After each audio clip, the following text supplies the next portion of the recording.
Welcome back. Nigeria's only listed airline, Medview PLC, is in troubled weather, laying off about 100-plus staffers, including pilots, engineers, and cabin crew. The airline's been facing serious financial challenges. So, where are we at the moment with this airline that was listed just about a year ago on the Nigerian Stock Exchange? Let's cross over to the trading floor downtown here in Lagos. Capital Care Securities trader Andy Sako is joining us. Andy, this is what we already have in the news. This is the company listed on your market.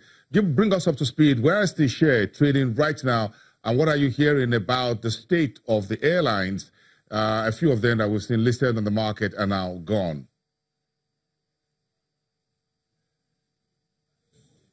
Okay, thank you, Boston. The only airline listed on the bourse as we speak is Medview Airlines, and they recently made, an entry into, the market following the demise of its flights in previous years. And so we have had a good outing with the bank, with the airline. In the market to even up to the current situation. We of course do have it performing fairly well. Trading has been lackluster in terms of volume, if you take the statistics. But that said, I think the earnings performance of the companies thus far has not been totally in the red. As we speak, the company is still running at an earnings per share level of 7 kobo, and it is also on record that they were able to pay 3 kobo dividend in the past.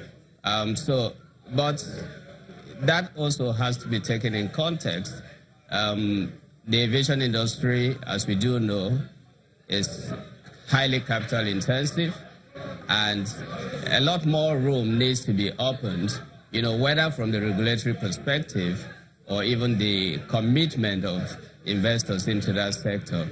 I think recently AMCON raised, some concerns as to industry-wide issues as to the survival of the entire sector. So Medview is certainly not unique in its challenges. I don't think it's just a reflection of the average situation out that is pervasive in that sector.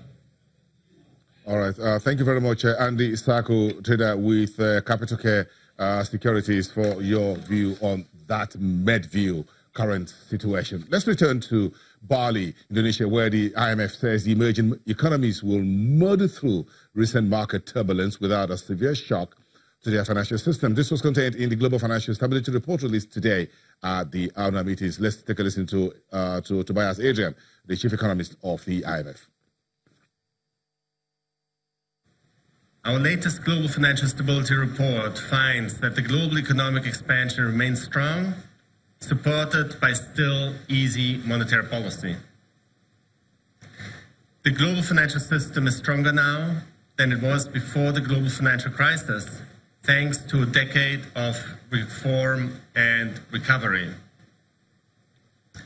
However, financial imbalances continue to build up, and the new financial system remains untested.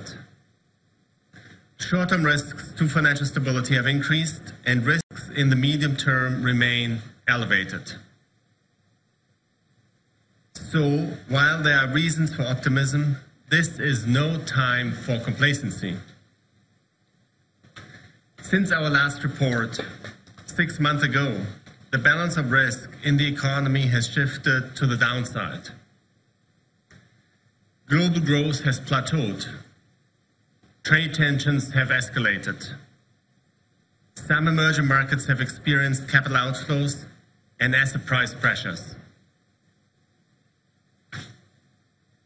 In addition, policy uncertainties have increased in the number of countries. In some advanced economies, some investors have grown overly confident and even complacent. Looking ahead, financial stability risks could rise in the near term. Several potential developments could trigger a sharp tightening in financial conditions. An intensification of concerns about emerging markets could lead to larger capital flows. A broader escalation of trade tensions could discourage investment and sour risk appetite in financial markets. An increase in policy uncertainty could undermine investor confidence. And a faster than anticipated normalization of monetary policy could dampen real activity and lead to real pricing in asset markets.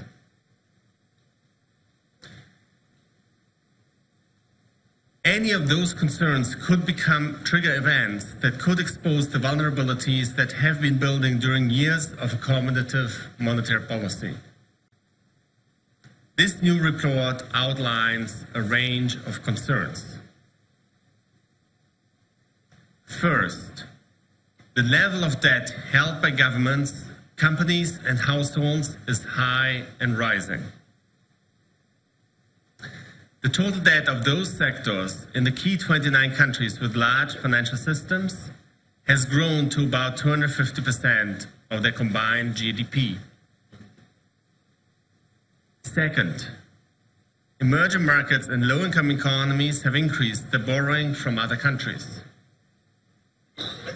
Countries are vulnerable to further capital flow pressures when they have large borrowings, when they do not have adequate capital buffers, or when they lack a strong domestic investor base. Our new capital flows at risk analysis suggests that, in the medium term, there's a tail risk, or a 5% probability, that emerging markets could face debt portfolio outflows of around 100 billion over a period of 4 quarters. That would be a significant reversal of the trends seen in recent years. Third, asset valuations are stretched in some markets. Corporate bond spreads are compressed globally, valuations in US equity markets are elevated, and some housing markets, especially in some global cities that serve as the world's financial centers, are richly valued. Banks are stronger than they were at the time of the global financial crisis, but they still face some challenges. Banks have increased their capital and liquidity, but many banks remain vulnerable due to lending to highly indebted borrowers. Regulators and supervisors must remain attuned to new risks, including possible threats from cyber risks. They should also support fintech's potential contribution to innovation, efficiency, and inclusion, while safeguarding against risks to the financial system. Tobias Adrian, the Chief Economist at the International Monetary Fund, on the state of the global financial system. That's about all for today on Your Business Incorporated. I am Boastin Namafai. See you next time.